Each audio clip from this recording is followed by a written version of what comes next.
sangat bersyukur sekali pagi ini bisa bisa menjadi seseorang yang diundang di acaranya One Vision ya. Sebelumnya saya ucapkan terima kasih dulu untuk beberapa BOD di sini ya. Sebentar saya cari dulu namanya, boleh ya Pak ya, maaf ya, karena saya katanya ada 5, jadi memang sebenarnya saya baca ada 5. Saya baca Pak Herman Wijaya, thank you Pak Herman, Pak Wahidin Wardiman, Pak Krisdianto, Pak Henry, dan Pak Pendi Wongso. Terima kasih semuanya untuk Bapak-Bapak dari BOD One Vision.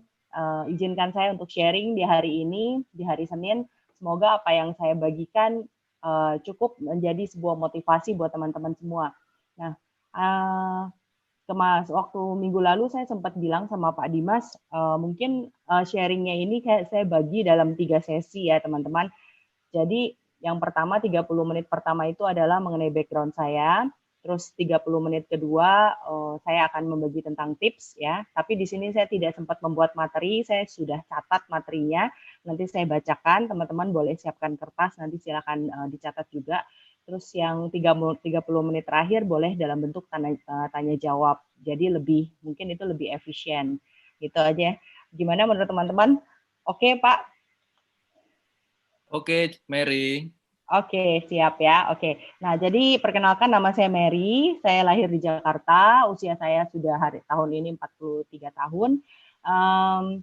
Awalnya seperti yang ada di pesan depan saya adalah seorang karyawan ya, karyawan yang dulunya juga pernah punya usaha. Jadi ini agak berisik nih di dekat rumah saya nih, kalau dari rumah kayak gini ya suasananya.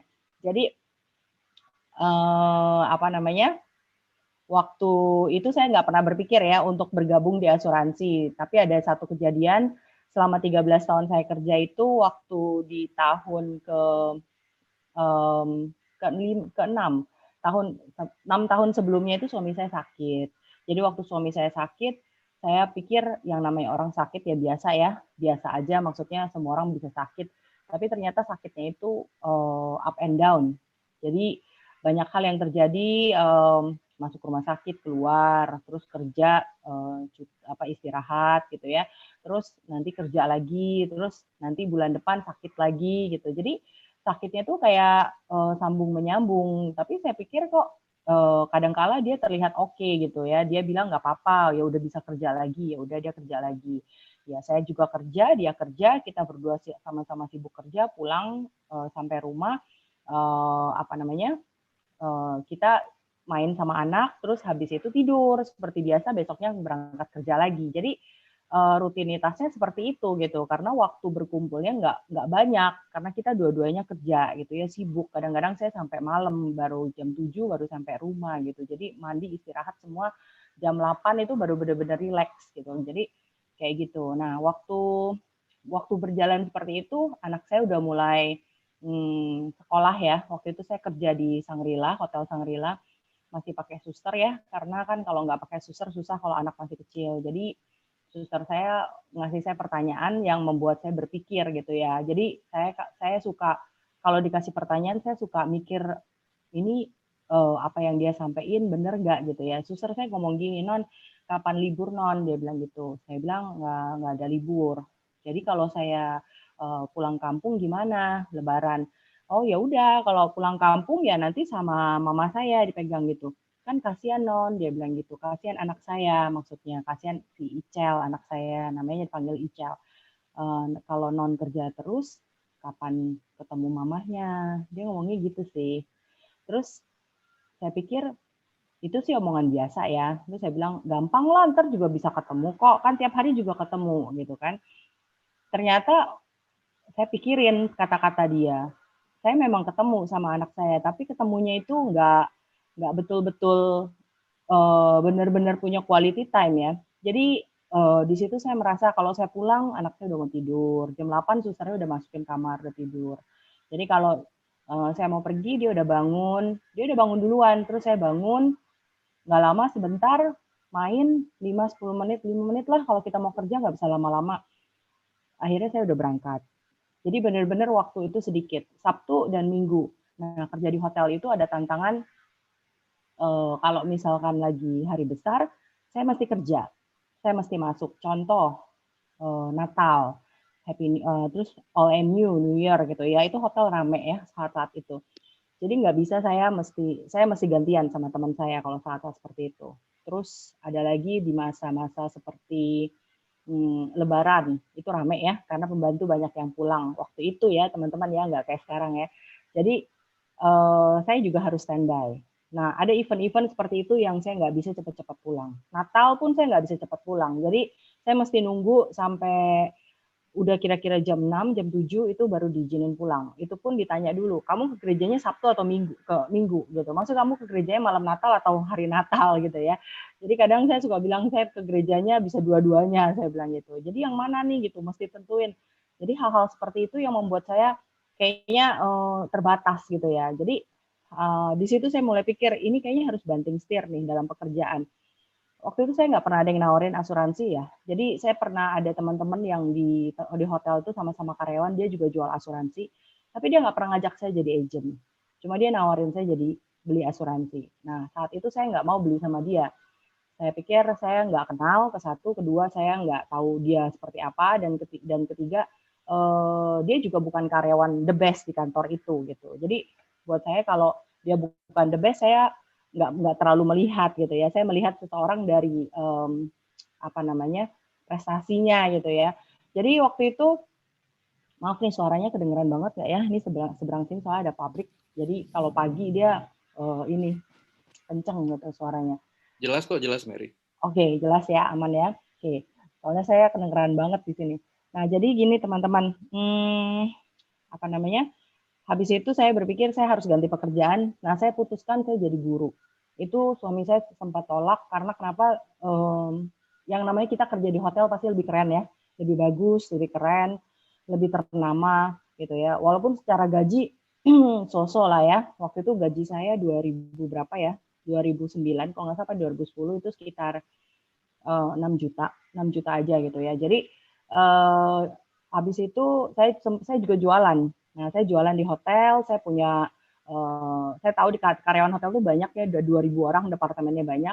Saya jualan buat menambah penghasilan saya. Jadi setiap hari Sabtu saya belanja, habis itu Senin saya bawa barang, saya jual ke mereka, terus begitu aja terus menerus. Itu saya bisa lipat gandakan penghasilan saya sampai sekitar 12 juta per bulan gitu ya. Jadi mereka beli nyicil ya teman-teman ya, nggak ada yang cash gitu ya. Jadi nyicil, ada yang DP terus nyicil. Ya saya lakukan itu dengan perasaan bersalah sih sebenarnya. Karena sebenarnya kan kita sebagai karyawan tidak boleh jualan di kantor, di hotel. Habis itu saya pikir, ah udahlah sampai satu titik, saya resign. Saya bilang saya mau resign, saya mau jadi guru, saya banting setir. Itu ya semua bos saya kaget kenapa mau jadi guru gitu. Singkat cerita saya berhenti, saya ketemulah teman saya yang dulu sama-sama di Brisbane, ternyata dia jadi guru di salah satu sekolah di daerah Peak. Saya tanya sama dia, di tempat kamu ada lowongan nggak? Terus dia bilang, apply aja di sini. Dia kasih nomor kontaknya, terus dia ngomong. Itu saya apply teman-teman ya, itu gajinya ampun-ampun ya, hanya 2 juta. Jadi, tapi karena saya niatnya, saya maksudnya gini, dari 6 juta turun ke 2 juta, udah gila apa gitu ya istilahnya ya. Itu semua orang marah gitu ya, sampai orang tua saya marah. Kenapa sih mesti turun kayak gitu? Kenapa mesti ganti pekerjaan? Karena saya punya satu goal di belakang. Saya bisa punya waktu buat anak saya. Saya pikir satu-satunya pekerjaan hari itu yang bisa membuat saya dan anak saya selalu berkumpul itu adalah kalau saya jadi guru, dia libur sekolah, saya juga libur. Sesimpel itu ya teman-teman ya. Hanya itu pemikiran saya. Saya tidak pernah berpikir bagaimana. Waktu usaha-usaha itu waktu awal-awal tahun karena papa saya punya toko di ITC Mangga 2, saya bantu jaga, saya jualan di sana. Tapi sesudah itu saya dapat pekerjaan, ya idealisnya semua orang lulus kuliah dapat pekerjaan ya bekerja jadi karyawan. Nah, waktu udah lanjutkan jadi guru berat ya sebenarnya 2 juta, dari 6 juta ke 2 juta ya, apalagi dari 12 juta yang tadinya punya langganan ke 2 juta. Saya tambahin dengan les-lesan teman-teman. Itu benar-benar capeknya minta ampun ternyata ya. Saya pikir nggak apa-apa lah saya bisa kok, saya pikir gitu ya. Ternyata beda banget mental saya tuh benar-benar di tes fisik saya di tes. Kan ngajar itu pagi ya, jam 5, setengah 6 kita udah mesti bangun. Sampai ke sekolahan itu jam 6 lebih udah mesti nyampe. pulang sekolah jam 3, jam 5 saya udah, sampai pulang sekolah jam 3:30, itu jam 4 saya udah mesti nyampe di rumah anak les. Dan itu ngelesin sampai malam. Jadi nggak makan lagi tuh. Langsung aja terus gitu ya, nggak makan lagi. Selesai ngeles pulang. Nah itu capek banget, capek, kelaparan gitu ya. Jadi saya pikir, aduh kok kayak gini ya jalan yang saya pilih gitu ya. Tapi ya udahlah, saya jalanin aja. Saya jalanin aja pekerjaan ini, bagaimana saya harus menyikapi tetap positif karena saya punya tujuan, yaitu biar saya punya waktu sama anak saya. Singkat cerita, ternyata saya sudah lakukan pekerjaan menjadi guru itu sampai saya belajar yang namanya kuliah Montessori ya, karena saya karakternya itu saya mau serius dalam melakukan sesuatu gitu, jadi saya nggak setengah-setengah. Nah, saya belajar kuliah Montessori, saya pengen tahu sekali gimana caranya bisa handle anak-anak autis, Down syndrome, seperti itu ya. Jadi ternyata saya menyukai mengajar, saya menyukai mengajar. Saya temukan ada passion saya di situ mengajar. Padahal tadinya saya karyawan di bagian istilahnya back office gitu ya, beda banget. Nah, waktu berjalan sampai satu titik ternyata suami saya udah nggak kuat lagi dan dia akhirnya muntah darah gitu ya, sekali di rumah, muntah darah lagi 2 kali, muntah darah lagi beberapa kali, sekian kali ya, udah keberapa kali ya. Jadi ini cerita kalau saya udah nggak nangis, mungkin saya udah cukup kuat karena udah cukup lama, udah sering diceritain juga. Akhirnya satu hari itu saya ditelepon sama kakak ipar, dikasih tahu kalau dia ada di rumah sakit, udah di ICU. Nah, di situ saya merasa, wah kayaknya nih udah gawat nih, saya bilang gitu. Kayaknya udah gawat nih, saya harus bagaimana ya? Ya udah, saya berangkat ke sana sama mama saya, anak saya nangis, dia nggak berani, jadi saya pergi berdua. Ya itu udah setengah sadar, tapi matanya masih terbuka. Ya saya lihat dia lihat saya, terus saya bilang nggak usah dipaksain ngomong, nggak apa-apa, biar dokter beresin dulu. Saya tanya sama kakaknya gimana, dia udah nangis kakaknya, bapaknya juga udah nangis, pokoknya satu keluarga itu mereka semua udah nangis. Ya saya juga sedih ya dengan keadaan seperti itu. Saya bingung nih mesti gimana ya. Tapi kan ada keluarga suami ya. Jadi ya udahlah, saya serahkan dulu ke mereka seperti apa. Singkat cerita dokter bilang ini udah nggak bisa ketolong lagi. Jadi udah keluar darah lagi, transfusi, udah dipam juga jantungnya, dan ternyata udah nggak tertolong. Jadi waktu dia nggak tertolong, saya dalam hati saya doakan, ya udah nggak apa-apa, kamu yang penting jangan ada sakit lagi, tenang aja, kita pasti baik-baik aja. Ya hari itu ada keluarga suami, ada mama saya juga. Jadi rasanya walaupun sedih, ada orang-orang di kanan kiri saya. Saya nggak merasa saya sendiri gitu ya. Nah, habis itu udah selesai, kita pemakaman semua segala macam, udah beres lah ya semuanya. Terus saat-saat sedih itu dimulai pada saat semua orang udah bubar, sudah tidak ada di sekeliling saya. Saat saya harus melanjutkan kehidupan saya sendiri, disitulah saat saya merasa saya ini benar-benar sendirian ya sekarang sama anak saya berdua. Jadi ini adalah sebuah langkah yang harus saya lakukan. Ini adalah dunia baru, langkah baru yang harus saya lakukan. Mau nggak mau harus bisa, mau nggak mau harus kuat. Gimana caranya? Saya sadar saya punya banyak cicilan kartu kredit. Karena kita berdua kalau beli barang kita suka bilang, ya udah cicilan aja 0% kan gitu kan. Jadi biar nanti bisa beli terus bisa dicicil, tanpa kita sadari cicilannya numpuk loh teman-teman. Itu saya sempat hitung satu hari total sampai 100 jutaan berikut bunganya ya, berikut bunganya. Saya sampai kaget, wah banyak banget ini ya, dan dia udah nggak ada gitu ya, itu kesel banget, saya mesti bayar sendiri gitu, itu nggak enak banget gitu, saya kesel banget. Saya sampai mikir gimana caranya saya lunasin ini semua. Satu hari itu saya ambil waktu mikir, saya sempat pikir mau KTA. Ternyata untung nggak dikasih KTA, kalau dikasih KTA saya juga mungkin makin terperosok teman-teman. Ternyata dulu saya punya satu kartu kredit, suami saya pinjem, dia nggak lunasin. Jadi nama saya di BI checking jelek, saya nggak bisa. Gitu. Jadi ya udah nggak apa-apa, saya nggak pinjem. Tapi akhirnya saya berusaha lunasin dengan jualan.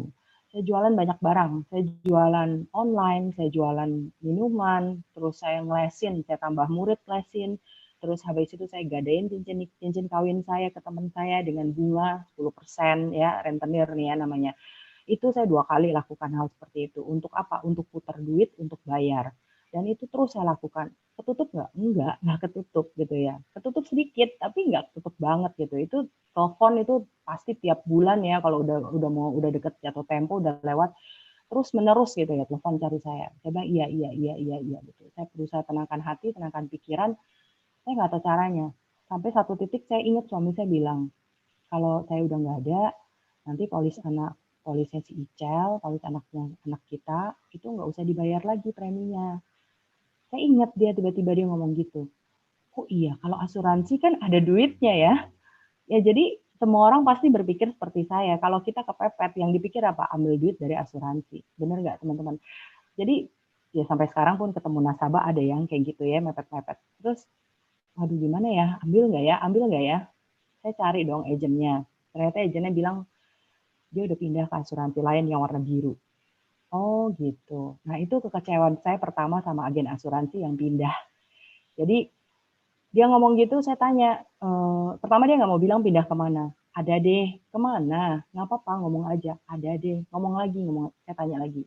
Dia bilang ke yang biru. Oke, saya udah diem. Terus jadi gimana nih saya urusinnya?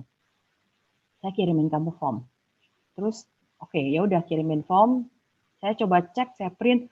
Wih, ini apa yang mesti dikerjain ini? Ada tulisan surat keterangan dokter, teman-teman tahu lah ya. Form claim kayak gitu-gitu ya, surat kematian, bukan apa gitu, ada permintaan-permintaan yang saya secara orang awam saya nggak paham apa yang harus saya kerjakan. Terus saya pikir ini gimana ya caranya ya? Saya mesti cari agen asuransi karena saya nggak bisa nih sendiri. Teman saya, agent saya itu temannya suami, dia nggak bisa bantu gitu, dia nggak bisa bantu dan dia nggak mau bantu lah istilahnya. Dia bilang saya udah nggak di situ lagi, dia cuma ngomong gitu aja. Hmm, saya cari di Facebook. Satu-satunya tempat waktu itu Facebook, dulu belum ada Instagram, baru ada BBM dan Facebook. Di BBM saya ada grup sekolah, tapi kalau saya nanya langsung nggak enak ya. Jadi saya cari profilnya dari mana? Dari Facebook. Saya cari agent asuransi Prudential yang yang cukup bagus prestasinya. Jadi saya nggak mau cari agen asuransi yang biasa-biasa aja. Walaupun saya nggak tahu bagaimana cara membantu case saya, tapi saya mau cari orang yang berpengalaman. Nah dari awal saya udah mikirnya seperti itu teman-teman. Jadi saya cari.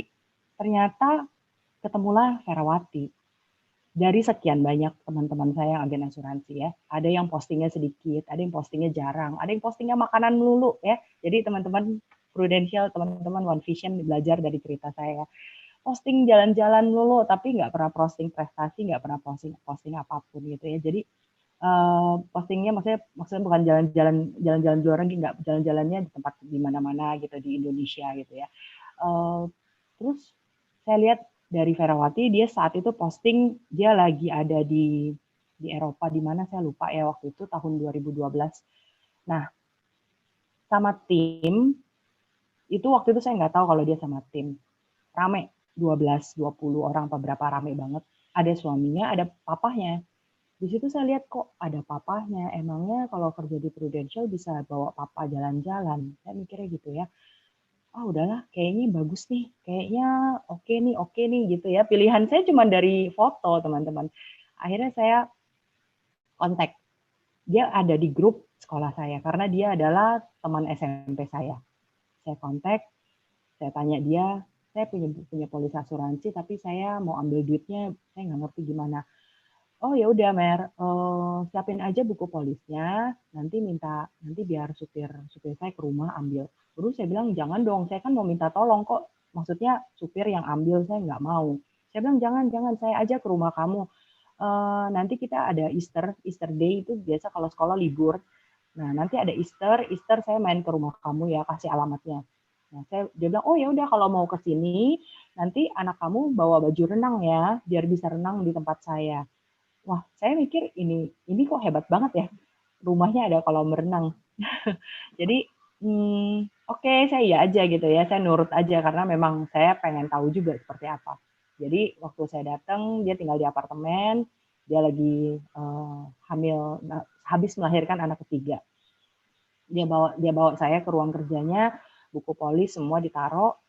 Ya dia telepon-telepon lah, dia telepon-telepon kemana, ke sekretaris atau kemana saya lupa. Ada form-form yang harus saya tanda tangan, terus KTP saya udah siapin dan buku rekening semua. Nah, terus dia bilang, ini harus diberesin dulu, Mer. Dia bilang, ini harus diminta dulu suratnya ke rumah sakit. Dia bilang gitu.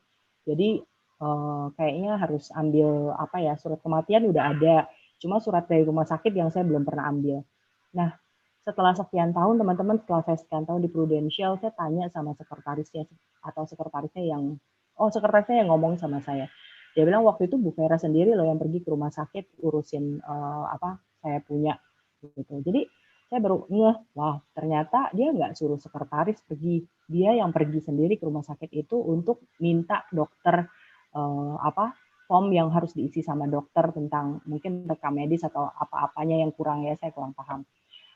Ya itu saya sangat menghargai usaha dia. Nah di situ sambil kita ngobrol beresin kerjaan, anak saya berenang, ya dia mulai rekrut saya. Pertama saya udah tahu dia mau rekrut saya, tapi saya pikir gini, itu keputusan ada di tangan saya. Saya mau atau enggak ambil itu keputusan di tangan saya. Masih kekeh gitu ya, karena saya merasa kalau saya mau jadi agen asuransi, saya mau tahu dulu apa sih kelebihannya, apa sih yang saya dapat dari sini, singkat cerita seperti itu. Dia bilang, Mer, kalau mau sekolahin anak di luar negeri, dengan kerja kayak gini nggak bisa, nggak cukup duitnya. Menurut kamu cukup nggak? Ya kalau sambil ini gitu ya, saya pakai alasan sambil jualan ini bisa. Dia gali lagi, dia gali lagi, saya jualan berapa banyak gitu kan. Saya bilang segini untungnya, emang cukup Mer? Dia bilang sebulan ada nggak 10 juta? Sebulan nggak ada 10 juta. Terus sebulan nggak ada 10 juta, emang bisa ngumpulin duit terus mau sekolahin anak luar negeri? Nggak tahu deh. Ya nggak bisa nggak tahu, Mer. Hari ini anak kamu sama anak saya umurnya sama, 8 tahun. Berarti 10 tahun lagi, 10 tahun lagi dia udah harus kuliah. Dalam waktu 10 tahun kamu udah harus siapin duit. Gimana caranya kamu siapin duit 10 tahun? Dengan maksudnya kuliah di luar negeri itu kan nggak murah, miliaran. Di situ saya mikir, iya juga ya. Terus saya bilang sama dia, saya udah ngerti maksud dia. Dia bilang gini, Mer, coba aja. Di Prudential tuh udah banyak loh yang 5 tahun 100 juta. Dia bilang gitu ya. 5 tahun penghasilannya 100 juta. Nah, oke. 5 tahun 100 juta ya. Oke.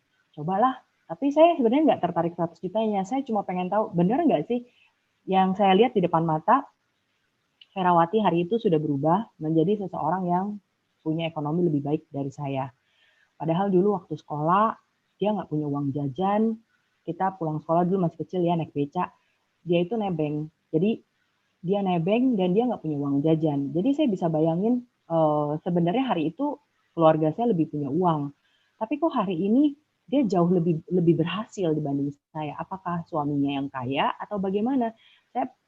Saya mau tahu gitu loh. Saya mau tahu apa yang dia dapatkan dari Prudential. Akhirnya saya putuskan dalam waktu 1 bulan saya pikir, saya cari informasi, saya pikir, saya nggak tanya siapa-siapa, pikir dan cari informasi. Halo? Halo? Ada masalah sama ininya? Nggak ada ya Pak ya? Lanjut ya Pak? Oke. Nah, jadi lanjut. Nah, selama 1 bulan akhirnya saya doakan, saya pikirkan, saya doakan. Saya tanya sama Tuhan, Tuhan kalau memang ini pekerjaan saya yang harus saya lakukan untuk langkah selanjutnya, tolong saya dimudahkan, jangan saya dipersulit biar saya berhasil di sini. Saya nggak mau setengah-setengah, saya bilang gitu. Sempat ada teman datang ke rumah ya, teman-teman. Saya tanya sama dia, gue pengen ini nih, pengen bisnis, tapi nggak mau kerja lagi, soalnya kalau gaji tuh kayaknya nggak cukup. MCI gitu ya, teman saya ternyata MCI. MCI aja dia bilang gitu. Apa itu MCI? Terus dia jelasin. Terus dia beli pakai 1 paket member. Waktu itu masih 3,7. Ya saya tolak ya. Orang saya nggak punya duit, gimana caranya saya member? Abis itu saya udah tolak. Ya untung saya nggak punya duit ya. Kalau saya punya duit, putus ya. Kalau saya punya duit mungkin saya udah ikut gitu ya. Jadi saya nggak ikut. Karena saya dulu udah pernah MLM ya, waktu itu sebelumnya saya udah pernah MLM dan cukup kecewa, jadi saya nggak ikutan lagi. Singkat cerita, saya BBM ya, hari itu masih BBM, saya BBM Ferawati. Saya bilang saya mau ikut hari Sabtu ke kantor. Ya udah saya pergi ke kantor, dia udah kasih tahu saya bawa KTP, bawa pas foto, bawa apalah segala kebutuhan untuk ini ya, untuk pengajuan keagenan. Nah, jadi sampai kantor saya nggak dikasih jeda lagi teman-teman. Langsung diminta semuanya, disuruh ketemu sekretarisnya, tanda tangan form, waktu itu masih pakai form ya, tanda tangan form, langsung dijadwalin untuk pastas. Ya, saya pikir gini, oh hari itu saya punya urusan ambil uang udah beres ya teman-teman ya, pemegang polis sudah ganti ke saya, terus ternyata saya nggak perlu bayar lagi, jadi ada parent payer. Nah, jadi polis anak saya sudah tidak perlu bayar lagi. Singkat cerita, udah di situ saya merasa, Vera udah cukup bantu saya di sini. Saya harus berterima kasih sama dia. Berarti saya percaya deh sama dia. Kalau dia pasti ngajakin saya untuk sesuatu yang baik. Ya udah saya ikut apa yang dia kasih tahu. Fastat waktu itu 2 hari saya ambil pas lagi bulan puasa ya, kalau nggak salah puasa. Jadi saya ikut. Nah itu saya nggak sekolah tuh waktu itu, libur, sekolahan libur. Pas libur semester. Nah, di situ saya belajar, benar-benar belajar dari bawah, dan saya selalu berusaha mencari tahu. Nah, 2015 saya fastat selesai di bulan Juli. Setiap minggu, setiap hari Sabtu saya ke kantor, teman-teman. Walaupun ngantuk ya, sebenarnya capek banget loh, teman-teman. Itu kerjaan saya. Jadi dari pagi jam 7 sampai malam, sampai jam 4 sore, itu saya ngajar. Jam 5 lanjut ngelesin sampai jam 7, kadang sampai setengah 8. Sampai rumah, makan malam langsung, habis itu cepet-cepet ajarin anak saya pelajaran buat besok. Kalau dia ada kuliah, kalau dia ada PR, kalau dia ada ulangan, kita kerjain malam itu sampai jam 9 atau jam 10. Anaknya jam 9, jam 10, setengah 10 udah ngantuk. Jadi saya mesti cepat gitu. Dia udah tidur, saya bangun lagi, saya pegang handphone BBM. Saya cari orang-orang yang ngeping-ngeping saya gitu ya, tanya harga ini berapa, ada warna apa segala macam. Itu sampai subuh biasanya. Udah sampai subuh, udah nggak ada yang kirim-kirim lagi. Terus saya order, beres, saya tutup telepon, saya cas handphonenya, saya tidur, itu jam 5 saya bangun lagi. Rutinitasnya dari Senin sampai Jumat seperti itu. Ya, ya silakan. Nah, jadi itu melelahkan teman-teman, melelahkan. Sabtu waktu saya tidur, tapi karena saya berpikir di asuransi ini kalau saya nggak benar-benar sayang, saya harus betul-betul, saya harus lakukan betul-betul, saya harus ketemu, saya harus paksain diri saya melakukan hal yang saya tidak pernah lakukan, yaitu ketemu orang-orang dan bertanya apa yang dan melakukan prospecting gitu ya bahasa kita. Nah waktu itu saya tanya sama Ferawati, Fer, saya mesti ngomong apa ketemu orang? Saya punya teman tapi teman-teman saya tiba-tiba di WA waktu itu udah ada ya WA udah ada. Jadi saya udah punya penghasilan sedikit dari BBM itu. Saya beli Android yang murah banget ya, cuma 1 juta lebih waktu itu, biar lebih gampang gitu ya. Jadi waktu itu saya beli Android setelah saya punya komisi, sorry. Jadi saya mesti ngomong apa sebelum saya beli Android? Saya tanya dia saya mesti ngomong apa? Mer, gampang, ceritain aja tentang cerita kamu ke orang-orang. Udah cerita itu aja. Tapi kan malu, Fer, saya bilang. Masa mesti ngomong hal kayak gitu ke orang-orang, kan ntar orang ngomong apa? Loh, itu kan kejadian nyata yang membuat kamu sampai hari ini harus berjuang gitu kan. Kalau kalau misalkan emang orang lain di luar sana nggak ada yang kejadian kayak kamu, dia bilang gitu. Ya ada sih. Ya udah, maksudnya hari ini kan kalau kamu mau membuka cerita ke orang dan orang itu masih pasangan keluarganya masih baik, sama-sama baik, ya itu kan artinya kan kamu udah membantu keluarga itu. Oh gitu ya. Ya udah, saya belajar teman-teman melakukan apa yang tidak pernah saya lakukan, menyampaikan apa yang tidak pernah saya sampaikan. Walaupun sebenarnya mulut kaku, hati kaku, tapi ya saya harus kerjakan karena saya punya tujuan. Saya harus bayar uang sekolah anak, saya harus bayar cicilan, saya harus bayar banyak hal gitu ya. Jadi saya putuskan ya udahlah saya lakukan. Apa yang saya lakukan? Saya nggak punya teman sama teman-teman. Teman-teman saya banyak. Saya sekolah tuh pindah sekolah tuh sering. SMP aja pindah sekolah sampai 3 sekolah. Tapi kalau mereka saya samperin ngomong asuransi, mereka nggak mau. Akhirnya yang saya lakukan apa? Saya bingung nih. Saya naik sepeda, saya nggak bisa naik motor, saya bisa bawa mobil, saya nggak bisa, saya cuma bisa naik sepeda. Saya naik sepeda ke daerah rumah saya, teman-teman ya. Saya tinggal di daerah Teluk Gong ya, kalau ada yang tahu daerah Teluk Gong. Saya cuma pergi ke tetangga-tetangga saya, teman-teman mama saya tanya sama mama saya, "Ma, teman mama yang ini rumahnya di mana?" "Di sini." "Oke. Yang ini rumahnya di mana?" "Di sini." Jadi saya ingat nih orang-orangnya, saya pergi. Itu seperti semi canvassing, teman-teman. Mau nggak mau saya lakukan. Saya naik sepeda, saya keliling. Akhirnya saya ketemu satu keluarga, itu cicinya teman saya sendiri, yang dari kita SMP sering main ke rumah dia. Akhirnya dia, saya izin, saya bilang, "Ci, mau pinjam toilet, pinjam kamar mandi ya, kebelet nih," kayak alasannya gitu. Padahal saya udah siapin di keranjang sepeda itu satu tas buat prospek, teman-teman. Jadi saya masukin sepeda saya, "Oh ya masuk aja," dia kasih. Terus saya masuk, dia kunci pintu. Terus habis dari toilet, dia duduk di ruang tamu. Saya juga duduk. Terus dia tanya saya, "Kamu kerja apa sekarang?" "Saya kerja ini." Terus dia nggak tahu nih cerita tentang suami saya. Jadi dia nanya, "Terus suami kamu sekarang di mana? Anak kamu sekolah di mana?" Biasalah ya kita ngobrol. Nah, disitulah saya mulai bercerita, teman-teman. Saya bercerita di situ. Di situ setiap kali saya bercerita, ada orang yang dengar saya sampai nangis, saya juga nangis gitu ya. Jadi ada yang dengar cuma terbengong-bengong gitu ya. Jadi banyak ya, responnya banyak gitu ya. Jadi, "Oh gitu, oh gitu. Oh jadi sekarang di asuransi, iya iya iya." Nah, si Cici ini baik hati banget ya. Waktu saya ngomong, saya di Prudential tuh. Itu nggak pakai A, B, C, dia langsung buka laci, dia keluarin buku polis 2.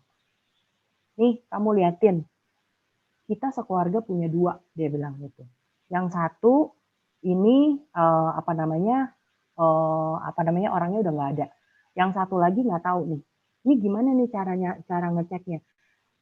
Itu seperti disodorin di depan mata saya loh teman-teman. Akhirnya saya lakukan rekap, terus akhirnya sampai satu keluarga itu masuk ke saya. Tapi masuk ke saya nggak langsung ya teman-teman, itu satu persatu, satu persatu gitu ya. Jadi seperti itu. Nah itu yang saya lakukan.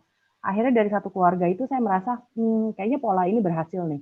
Saya pergi ke keluarga lain lakukan hal yang sama. Bercerita, ngobrol, sedikit agak panjang, habis itu masuk ke Prudential. Jadi itu pola yang saya lakukan. Nah, pola itu terus saya lakukan, saya tutup tahun waktu itu dengan API sekitar 77 juta. Jadi nggak sampai 100 ya. Tapi itu cukup buat saya komisinya, buat tambahin, karena saya masih kerja. Nah, tahun depan, waktu masuk tahun depan di Desember, itu saya belum tahun depan, sorry. Waktu 2015 Desember itu, saya melihat semua orang itu udah final sprint, bener gak? Kita kalau final sprint tuh kayak gimana sih? Wow, gitu ya, semangat banget ya. Pokoknya, aduh, pokoknya dikit lagi, jangan sampai enggak gitu ya. Itu saya santai, teman-teman. Karena saya nggak mengejar apapun. Jadi, saya diem. Tapi dalam hati saya, Januari 2016 saya akan start dengan sebuah pencapaian yang baik gitu ya. Karena saya udah lihat nih banyak sekali orang maju gitu ya ke panggung. Mereka cerita ini, mereka closing berapa. Jadi saya juga mau membuktikan kalau diri saya bisa. Dan itu saya lakukan 2016 top agent. Pertama naik panggung ya, ngomongnya masih kaku-kaku, masih deg-degan gitu ya. Saya naik panggung terus saya lakukan. Saya tutup 2016 saya tutup 2016 akhirnya dengan UM. Nah, 2017 saya lakukan lagi pekerjaan masih seperti itu. Saya tidak pernah masuk ke lingkungan teman, jadi lingkungan yang setengah canvassing. 2017 saya main di group selling. Group sellingnya itu tapi saya pergi ke bimbel. Jadi di daerah rumah saya banyak bimbel, teman-teman, bimbel-bimbel kecil ya, di mana yang jadi ownernya itu adalah orang-orang yang saya kenal. Karena saya tinggal di situ cukup lama, udah 30 tahun lebih. Nah, saya bilang ke mereka, bikin acara yuk sama bimbel kamu. Nanti saya siapin makanan, nanti saya akan kasih presentasi tentang asuransi pendidikan, gitu ya. Dan mereka setuju teman-teman, mereka setuju dan itu udah ada beberapa bimbel ya, 3 ya, apa 4 bimbel ya saya lakukan. Nah itu 2017 saya tutup tahun lagi, tapi saya tidak mencapai waktu itu Auckland dan Sydney ya, saya nggak capai. Nah jadi saya tutup tahun dan saya jalani aja. Nah, waktu itu 2017 mid itu ada yang namanya apa namanya AAD ya, AAD tengah tahun ya teman-teman ya, AAD tengah tahun. Nah itu saya udah achieve dari Januari atau dari Februari AAD itu. Jadi saya pikir ritme kerja saya udah mulai cepat nih. Saya udah mulai ada orang-orang yang kenalin saya, terus saya juga udah mulai posting-posting di Facebook ya. Jadi posting-posting udah ada yang kenal, terus udah ada yang teman-teman yang lama-lama yang nanya saya, Mer, bantuin dong liatin polis gue, yaudah ya kita janjian gitu ya. Jadi ada seperti itu teman-teman. Jadi saya mulai seperti menuai gitu ya, menuai. Nah di situ saya pikir ya udah saya terusin aja, saya terusin sampai terus menerus sampai 2018 itu saya masuk mentoring MDRT, di mana saya melihat ternyata saya perlu ilmu yang lebih banyak dibandingin dari hanya dari agensi aja. Pertama saya ikut PFA teman-teman, saya ikut PFA, dari ikut PFA saya ketemu banyak teman-teman dari berbagai agensi, itu membuat cara pandang saya terbuka lagi. Terus saya ketemu dengan Bu Janet, saya bergabung dengan Bu Janet sampai hari ini. Dan itu yang membuat langkah saya 2018 itu makin on track. Tadinya saya nggak paham apa itu MDRT, saya nggak paham apa itu maksudnya bekerja dengan apa ya? Saya hari itu market saya hanya 500.000 sebenarnya. Jadi saya adu cepat aja. Saya pikir kan kita adu cepat gitu ya. Tapi ternyata saya ketemu orang-orang di mentoring itu, mereka malah bukannya adu cepat ya, mereka kerjanya sedikit tapi dapatnya banyak. Nah, saya pelajari pola mereka. Dan 2018 itu saya kerja nggak segila 2017, tapi saya dapat API jauh lebih gede, gitu ya. Nah, 2019 pun sama. Jadi dari awal tahun saya sudah tetapkan saya mau 2 tiket. Saya nggak bilang saya mau ke negara apa, saya mau 2 tiket. Oke, karena kenapa? Saya mau bawa papa saya, gitu ya. Papa saya 83 tahun, saya ajak dia mau nggak Pak ke Copenhagen atau ke Lucerne waktu itu ya, Lucerne. Mau, dia bilang gitu. Papa kuat jalan nggak? Kuat, ya udah ntar bawa aja kursi roda atau apa gitu ya, kita coba. Tapi ternyata saya dapat tiket itu, saya dapat 2 tiket, Copenhagen 2 tiket, itu benar-benar suatu prestasi banget. Dan yang paling membanggakan adalah ya saya berhasil mencapai agency director. Sesuatu yang di luar pikiran saya, kenapa saya bisa, saya akan ceritakan di sesi kedua gitu ya, di tips saya berikutnya. Nah jadi waktu sampai di posisi saya bisa mendapat yang namanya Star Club, terus saya bisa mendapat yang namanya agency director, itu satu achievement yang luar biasa loh. Jadi kalau saya lihat orang-orang di kick off itu ya, aduh happy-nya minta ampun gitu ya, kok mereka bisa ya? Apa sih yang kurang dari saya? Kenapa saya nggak bisa ya? Apa saya kurang rajin atau kurang apa? Nah ternyata metodenya itu baru saya dapatkan di tahun 2018 gitu ya. Ya saya share aja sekarang lah, nggak usah nanti, nggak apa-apa, sama aja kan waktunya juga berjalan. Nah jadi akhirnya saya pikir begini, saya harus mempercayai diri saya sendiri. Saya harus yakin sama diri saya.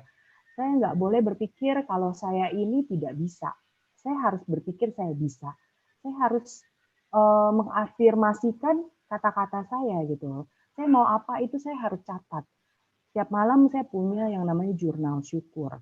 Jadi sebelum tidur itu saya pasti tulis apa yang saya syukuri hari ini. Dan itu saya lakukan sampai hari ini. Tadi malam pun saya masih tulis. Saya tulis jurnal syukur, saya bersyukur hari ini saya udah ngajarin agent saya like ini, hari ini saya bersyukur, hari ini saya semuanya saya tulis gitu teman-teman. Jadi saya tulis. Waktu sudah saya tulis, saya baca ulang, itu membuat hati dan pikiran saya jauh lebih rileks dan lebih tenang. Jadi saya tahu saya sudah menyelesaikan hal ini. Bahkan nanti karena udah ada catatan, ada tanggal, saya bisa review balik gitu ya, apa yang sudah saya lakukan. Nah, itu yang saya lakukan. Terus kedua, saya catat apa yang saya mau. Saya tempel apa yang saya mau. Saya mau 2 tiket untuk Edinburgh atau ke London. Saya mau gitu loh. Jadi saya lakukan. Saya mau Star Club Leader tahun ini. Saya tempel dan saya lakukan. Dan ternyata 2020 ini, di mana kita nggak pernah menyangka ada pandemi ya, sampai saya mesti sharing dari screen gitu ya, saya tidak bisa melihat satu orang pun di sini ya. Sebenarnya bisa sih kalau saya klik nih partisipannya, tapi nanti mengganggu orang lain. Oke, jadi justru membuat membawa diri saya ke satu level yang berbeda. Dulu saya punya tim, tapi tim saya itu pasif. Ya saya nggak tahu kenapa tim saya pasif. Jadi setiap kali saya share mereka nggak pernah respon. Saya share nggak pernah respon. Nah titik balik dari grup saya sendiri, mereka belum ada yang leader ya, baru ada yang AAM. Itu satu hal waktu itu pas acara Gencar dan Jessica. Jadi saya infokan ke mereka, ini ada Gencar, ada Jessica, semuanya ikut, semuanya hadir, saya bilang gitu ya, bawa teman semuanya. Terus tanpa disangka mereka semua bawa loh teman-teman. Saya nggak tahu mereka bawa berapa gitu. Pokoknya kita semua masuk, saya bawa teman, mereka teman tim saya juga bawa teman. Habis bawa teman gitu ya, kan daftar kan ya melalui Bitly gitu ya, daftar. Habis acara itu tahu-tahu di grup ada yang japri saya gitu ya. Ci, ini aku bawa temen nih Ci, 3 orang. Gimana Ci bikinnya? Oh, siapa aja namanya? Si ini, sini, sini. Oh ya udah. Di situ saya langsung mutusin. Oke, kalau gitu mereka harus saya jadikan calon leader gitu ya. Sekarang calon leader, bukan jadi advisor saya bikin. Saya bikin sebuah tim di grup khusus saya sama orang-orang yang perekrut ini jadi satu. Itu cara kerja saya teman-teman ya. Biar kalau saya mau ngobrol, saya ngobrol sama mereka aja. Agent-agentnya itu ada di satu grup besar rame-rame. Nah, terus saya suruh mereka bikin grup masing-masing tiap rekrut. Jadi, saya ajarin mereka untuk merasakan menyicipi menjadi seorang leader. Bagaimana caranya. Di situ saya mulai atur, oke, kamu di sini, ini di sini, oke ya udah gitu kan. Jadi biar udah ada grup masing-masing kalau saya ngomong ke mereka. Jadi kalau saya ingetin tim, saya ingetin advisernya. Tolong ingetin pasukannya, kita hari ini ada training apa, tolong ingetin pasukannya, teman-teman, hari ini kita ada acara apa, nanti diingetin ya siapa aja, terus diingetin ya si ini kemarin nggak datang, kasih tahu. Jadi semua saya ngomong di situ gitu. Nah, tapi nggak cuma ngomong di situ teman-teman, saya juga japri mereka satu-satu. Jadi nggak bisa cuma ngomong di grup. Saya japri satu-satu. Termasuk agent-agentnya, saya japri mereka satu-satu. Kamu kemana aja? Apa kabar? Udah lama loh nggak ada suaranya. Kalau dia ngebales, terus dia ngebalesnya enak, saya telepon. Oh kayak gini. Habis saya telepon, saya kasih tahu perekrutnya. Tadi saya habis ngomong nih sama si ini. Oh gitu ya? Iya, dia bilang apa? Kayak gini. Jadi saya laporan ke si perekrutnya, biar perekrutnya juga tahu apa yang saya sampaikan gitu ya. Nah dari situ saya sama si perekrutnya hubungannya jadi lebih baik. Jadi sampai ke sini nih, bahkan sampai tadi ya lagi ada pembacaan ini ya closing ya, itu agent saya masih ketik, masih terus nanya ini gimana, itu gimana, ada agentnya yang mau closing solusi sehat 2, gini gitu. Sebenarnya saya mau ngetik ini nih, mau ngetik tips di PowerPoint, tapi karena dia nanya melulu jadi saya nggak sempat, saya tulis di kertas dulu deh. Ya udah akhirnya saya balas sama dia sampai udahlah chatnya saya udah nggak bisa balas lagi, saya diemin dulu. Jadi saya merasa 2020 ini membawa langkah saya naik satu level. Saya seorang leader yang dulunya punya tim yang sangat pasif, tapi sekarang tim saya semua aktif. Di grup itu mereka bisa saling ngobrol, bisa saling support, ada ilmu apa mereka sharing. Saya nggak tahu kenapa gitu, tapi memang saya selalu menyampaikan yang positif.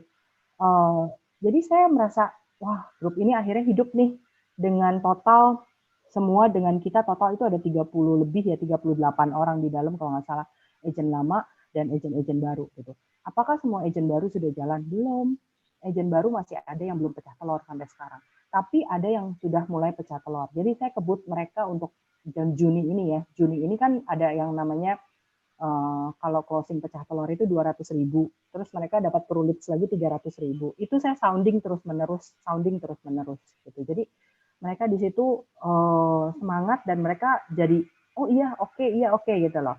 Marketnya dari mana? Kebanyakan masih diri mereka sendiri gitu ya. Jadi saya minta mereka untuk pikirin diri sendiri dulu. Kalau memang di luar belum bisa, ya kan Prudential juga sekarang baik hati kok kasih kita premi murah banget ya, kayak Prucinta PCB 88 dari 300.000. Ya kalau kita bisa proteksi keluarga kita dulu, kenapa enggak gitu saya bilang. Nah mereka mulai beli untuk diri mereka sendiri dulu, seperti itu teman-teman. Oke, nah ini sharing saya sampai sini 10.30 ya, saya nggak hitung jam sebenarnya tadi lupa.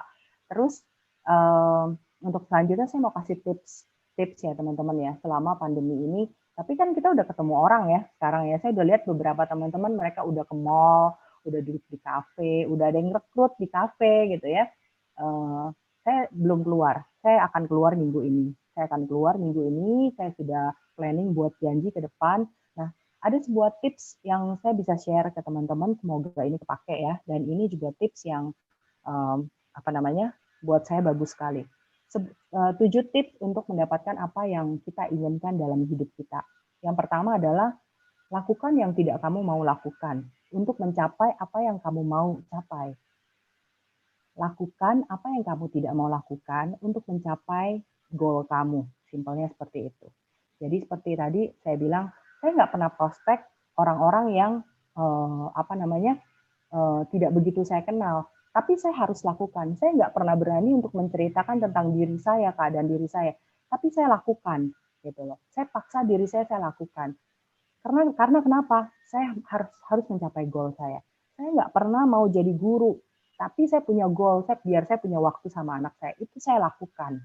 Jadi contoh seperti itu teman-teman ya. Mungkin teman-teman berpikir, saya nggak pernah nih prospek lewat WhatsApp, saya nggak pernah nih prospek lewat video call gitu ya. Selalu kalau prospek ketemu, itu pun saya juga seperti itu loh teman-teman. Dari kemarin, dari tahun-tahun sebelumnya, ngajarin agent selalu bilang, WhatsApp itu hanya untuk janjian. Jangan pernah prospek di WhatsApp, nanti kalau orang nolak gampang banget. Itu loh mindset saya sampai kayak gitu. Saya sampai bingung gimana ya caranya ya. Tapi saya berusaha merubah. Ternyata saya closing teman-teman dari WhatsApp. Saya hanya dari WhatsApp, saya closing. Terus malam ini ada teman saya yang saya broadcast juga, dia juga mau cari PCB 88 gitu ya. Kalau jadi deal malam ini mau tanda tangan. Nah, terus jadi biasakan diri kita melakukan hal itu. Nah, terus yang kedua, kalau ada pekerjaan yang kita nggak suka, kita lakuin dulu gitu ya. Jadi contoh nih, saya suka bikin daftar ya, daftar kerja. Saya biasanya daftar kerja saya itu di buku, kalau nggak di kertas. To-do list for today. 1 terus sampai ke bawah gitu ya. Kayak Sabtu kan kita nggak kerja. Jadi dari hari Jumat itu apa yang saya mesti lakukan di Senin, saya tambahin. Biasanya saya selalu cari yang gampang dulu. Semua orang pasti gitu nggak sih? Cari yang gampang dulu, kita kerjakan. Tapi di tips ini, dia bilang, lakukan yang susah dulu. Gitu. Contoh, harus hubungin nasabah yang agak ribet gitu ya, agak berat gitu ya. Ya lakuin aja dulu, lakuin dulu. Kenapa? Karena pada saat kita berhasil melakukan itu, kita akan merasa menjadi seorang pemenang, karena udah berhasil. Jadi yang kecil-kecil itu jadi ringan dilakukannya. Itu ya teman-teman ya. Nah, kalau kita lakukan yang gampang dulu, nanti yang susah akhirnya nggak dilakuin. Besok aja deh, kayaknya saya dietnya besok aja deh gitu ya. Kayaknya aduh udah malam nih, kayaknya saya nggak sempat olahraga lagi deh. Kayaknya besok aja deh baru olahraga. Jadi sesuatu yang kita nggak suka, sebaiknya kita lakuin dulu. Harus olahraga nih, tapi gimana caranya ya? Ya udah deh lakuin dulu deh, paksain lakuin dulu. Pokoknya udah selesai kan yang satu, habis itu kan udah nggak ada yang kita mesti follow up gitu, nggak ada yang mesti kita pikirin lagi gitu kan. Nah, contohnya seperti itu. Nah, terus yang ketiga, selalu take action setiap hari.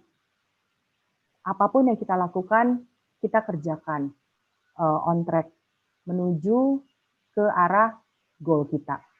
Gitu. Jadi lakukan. Hari ini harus WA orang, hari ini harus sapa 5 orang, ya udah sapa 5 orang. Hari ini harus follow up siapa? Ya follow up. Gitu. Hari ini harus keluar ketemu orang, mungkin seperti itu. Ya keluar ketemu orang, gitu ya. Ketakutan itu cuma ada di pikiran teman-teman. Ya, memang di luar sana angka orang-orang yang terkena virus corona itu tinggi. Tapi kita kan tahu yang namanya protokol kesehatan itu seperti apa. Ya, kita jaga, kita bawa hand sanitizer. Ini hand sanitizer saya sampai saya taruh di depan meja. Saya takut lupa gitu kalau nggak kebawa. Pakai masker gitu ya, pakai face shield, apapun itu bentuknya. Ya, ajak nasabah kalau ketemu, kalau memang dia bilang, saya nggak mau ketemu, saya nggak berani terima tamu, ya udah, maksudnya diajak ngobrol dulu kalau memang bisa. Oh iya mungkin ketemunya nanti di sini aja, di mana gitu kan, maksudnya duduknya di ujung atau di ujung. Ada teman saya cerita, dia bilang dia ketemunya cuma di lobi apartemen. Dia duduk di ujung, nasabahnya di mana, dia di mana gitu ya, tapi ngobrol gitu ya, ngobrol. Ya maksudnya kita pakai segala cara, harus pinter. Terus berikutnya itu adalah ini bahasa Inggris ya, bounce back factor. Bounce back factor itu gini loh artinya. Semua orang pasti pernah mengalami penolakan. Enggak deh, saya nggak mau. Enggak, saya nggak tertarik. Enggak, saya belum mau dulu. Nanti aja deh. Kapan-kapan deh, balik kapan-kapan deh, baru ngobrol lagi. Ya kan? Maksudnya banyak sekali hal-hal kayak gitu. Tapi percayalah teman-teman, pada saat orang ngomong kayak gitu, mereka sebenarnya bukan menolak, mereka hanya menunda. Gitu ya. Saya dapat satu nama, Naomi Campbell. Naomi Campbell itu adalah orang hitam yang masuk ke majalah Vogue. Banyak orang bilang Naomi Campbell, lu nggak mungkin masuk majalah Vogue karena lu black people, gitu ya, nggak mungkin. Tapi dia bilang enggak, gue akan masuk. Dia bilang itu, gue akan buktikan, saya akan buktikan saya bisa. Dan ternyata dia membuktikan kalau dia bisa.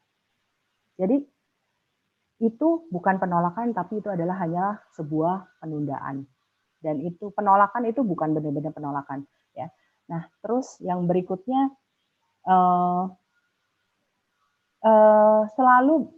selalu berusaha, selalu tiap hari biasakan diri untuk memuji diri sendiri. Nah, teman-teman pernah nggak lakukan itu? Memuji diri sendiri loh, teman-teman. Mer, kamu tuh hebat loh, Mer. Kamu bisa loh, Mer. Kamu pasti PCC, Mer. Kamu pasti bisa startup leader. Teman-teman coba katakan ke diri teman-teman sendiri setiap hari di depan kaca. Senyum dan katakan dengan bangga. Saya hebat loh. Saya ini kuat loh. Saya bisa loh melakukan semuanya. Saya sanggup melewati tahun ini dengan gemilang. Tahun 2020 ini adalah tahun kemenangan saya, di mana saya pasti menjadi the best version of myself, gitu. Jadi kita katakan di depan kaca dan puji apa yang kita lakukan. Mungkin kelihatannya kayak orang gila ya, tapi sebenarnya kalau kita ngomong ke diri kita sendiri, itu sebenarnya membuat diri kita juga berpikir, iya ya, oke, lebih confident gitu loh teman-teman. Karena itu sebenarnya cara bagaimana kita membuat yakin diri kita juga gitu ya. Kalau ada orang ngomong sesuatu yang nggak enak, kita udah punya self confidence sendiri, jadi nggak usah khawatir. Oke. Nah berikutnya, baca lebih banyak buku. Jadi selama berapa jam Anda nonton, ya seberapa jam itulah Anda baca buku. Gitu. Jadi baca buku itu penting dan sebaiknya jangan nonton TV. Kalau nonton TV itu buang waktu sebenarnya. Ya, baca buku jauh lebih bermanfaat. Nah, yang terakhir, yang ketujuh, temukan teman. Teman yang buddy-buddy ya, kalau kita istilahnya buddy-buddy. Nah, teman itu yang membawa kita bisa masuk ke dalam sebuah success club gitu. Success club di mana kita punya teman yang saling support, jadi kita bisa cerita sama dia, dia juga bisa cerita sama kita. Kita saling support satu dengan yang lain gitu ya. Seperti saat ini saya ada di grup JMA Mentoring, semua di sana saling support satu dengan yang lain. Jadi kalau ada satu yang sedang kesulitan apa, kita bantu gitu. Ada satu sedang nanya apa, kita bantu gitu. Jadi seperti itu, kita ada grup yang saling menguatkan dan saya percaya One Vision juga sudah punya hal seperti itu. Oke, boleh. Oke, ini udah selesai sih tipsnya. Tipsnya udah selesai. Nah, ini pertanyaan ya. Oke, pertanyaannya saya baca aja ya. Ini yang mana nih? Yang mana dulu dari atas? Bantu ditanya apa saya jawab sendiri? Langsung aja ya, kalau gitu ya. Oke. Oke. Tips-tips ada yang saya tanyakan, apakah work planning Cimeri baik daily, weekly, monthly, dan melakukan reviewnya daily, weekly, monthly? Apa landasan Cimeri bahwa cara kerja Cimeri on track atau tidak? Terima kasih atas tips-tipsnya. Waduh, ini lengkap banget pertanyaannya ya. Jadi, work planning saya bekerja tiap hari. Saya bekerja tiap hari, Pak saya ini. Pak, Bapak atau Ibu nih? Ruri. Tommy Setiawan, Bapak ya? Oke. Jadi, saya bekerja setiap hari. Jadi, setiap hari itu, gini ya, saya kan punya catatan. Seperti ini ya, saya punya catatan, ini agent-agent saya punya catatan buat mereka. Terus saya punya daily to do, itu semua saya tulis di kertas. Apa yang saya sudah beresin, saya coret gitu ya, saya coret. Nah, ini daftar kerja saya. Jadi, kalau udah selesai, saya ganti kertasnya. Kalau udah selesai, saya ganti kertasnya gitu ya. Kalau belum, saya tulis follow up gitu. Itu setiap hari harus ada. Nggak boleh enggak. Setiap hari saya ngobrol sama ART, saya nggak punya sekretaris ya, karena saya merasa saya bisa ngurus sendiri saat ini. Waktu itu sempat mau pikir cari sekretaris, tapi karena udah pandemi jadi nggak jadi. Jadi apa namanya, saya catat semua. Saya kalau nggak catat saya nggak bisa, saya pasti lupa. Jadi kalau ditanya on track-nya taunya dari mana? Mana ya tadi pertanyaannya ya? Coba cek dulu. Saya planningnya setiap hari, work planning setiap hari. Jadi kayak misalkan nih, pagi ini kan saya ada sharing di One Vision. Jadi tadi malam saya training ya. Nah, saya juga ada jadwal untuk interview ProVenture gitu kan. Nah, jadi saya follow up nasabah saya malam gitu. Saya follow up nasabah saya malam. Jadi ada yang udah ngobrol kemarin, terus saya tahu dia kerja, saya follow up dia malam.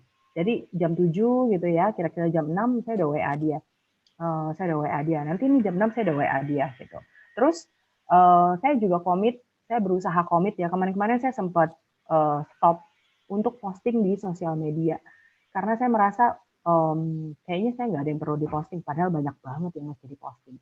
PALS, belum Prusolusi, ini PPH Plus, terus aduh macam-macam sebenarnya banyak banget gitu. Tapi saya pikirnya gini, saya mesti bikin Canva nih, sedangkan saya mesti ngurus agent-agent saya mesti bantuin mereka untuk ada yang bikin NPA, terus ada yang mau bikin ini, bikin itu, gitu kan, agent baru, ada lagi, masuk lagi. Terus gimana ya, saya serahkan ke perekrutnya. Perekrutnya kalau keburu kasih ke dia, kalau nggak keburu ya udah gitu, kadang saya bantuin. Nah jadi waktu itu fokus saya ke mereka. Nah balik sekarang nih, kemarin nih semalam saya udah mikir lagi, kayaknya saya harus fokus lagi nih. API saya tuh baru sekitar 400-an teman-teman. Jadi kalau saya mau mencapai apa yang saya inginkan, saya harus kejar gitu ya. Jadi saya on track, saya berusaha planning setiap hari. Saya punya catatan API pribadi, saya punya catatan startup leader pribadi, MYLC pribadi, saya punya catatannya itu semua. Saya nggak tergantung dengan Proofforce. Saya ikutin hitungannya dan saya update sendiri. Kadang-kadang apa namanya, seringkali di Proofforce itu nggak update ya angkanya ya, maksudnya belum diupdate sama dia. Jadi saya mau update sendiri. Jadi saya tahu nih saya kekurangannya berapa, kurangnya berapa, seperti itu.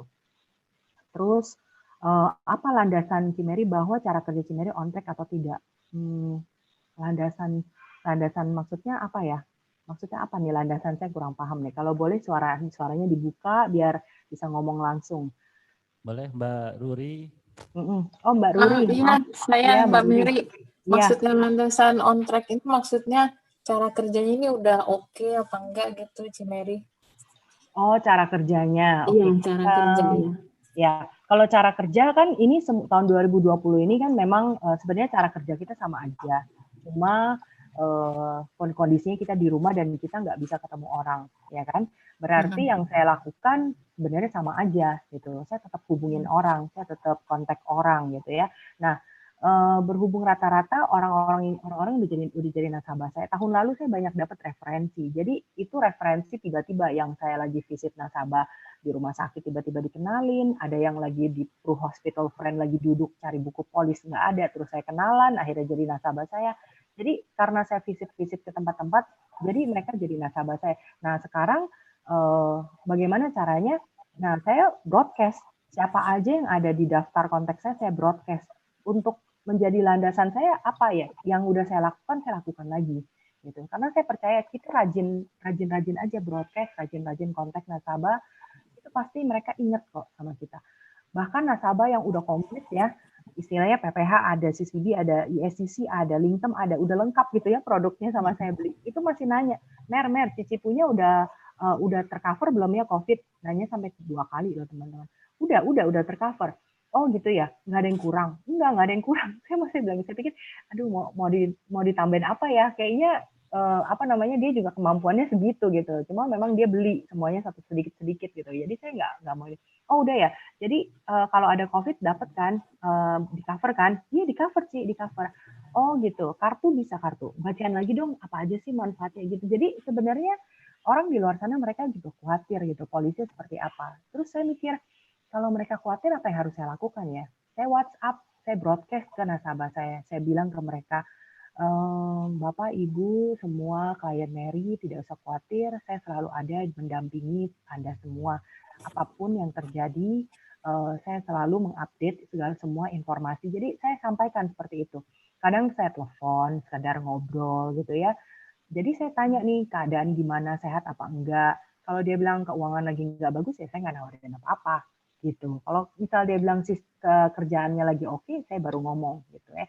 Jadi saya pilih-pilih. Nah, di situ itu yang saya kerjakan setiap hari dari kemarin-kemarin juga kayak begitu gitu. Jadi bedanya adalah kemarin-kemarin visit, kalau sekarang by phone atau by WA. Gitu sih, Bu. Oh iya. Oke, terima kasih banyak, Ci Mary. Ya, semoga menjawab ya. Iya. Ya, Terima kasih, oke. Bu Mary. Iya, Nah, Ci Mary, sama-sama. saya bantu untuk membacakan pertanyaannya ya, Ci. Ya, boleh. Ini No, dari Bun Lina ya. dari Yuliana Salim. Oh Pagi Bu ya. Mary, saya mau Ya. tanya. Saya memiliki impresi yang kurang baik dari teman-teman saya, terlebih lagi kelihatannya banyak orang yang tidak suka dengan saya. Untuk saat ini sebenarnya saya sudah cukup berubah jadi pribadi yang lebih baik. Apakah Bu Mary memiliki tips untuk bisa meng-approach teman-teman yang dulunya bersahabat dengan Ibu sehingga pada akhirnya mereka bisa. Oke, boleh saya tahu mereka tidak sukanya karena apa? Apakah karena di asuransi atau karena sesuatu hal?